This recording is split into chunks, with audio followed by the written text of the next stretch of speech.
ধুর, সব খেলা নষ্ট হয়ে গেল। কেন এখন বৃষ্টি হলো? নূর বাবা, রাগ করো না। বৃষ্টি আল্লাহর অনেক বড় রহমত, এর জন্য আলহামদুলিল্লাহ বলো।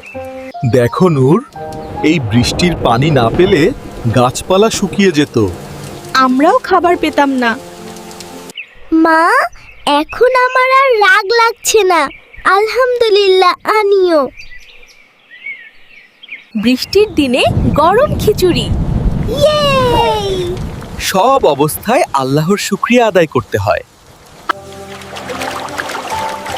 বৃষ্টি না হলে তো নৌকা চালানো যেত না।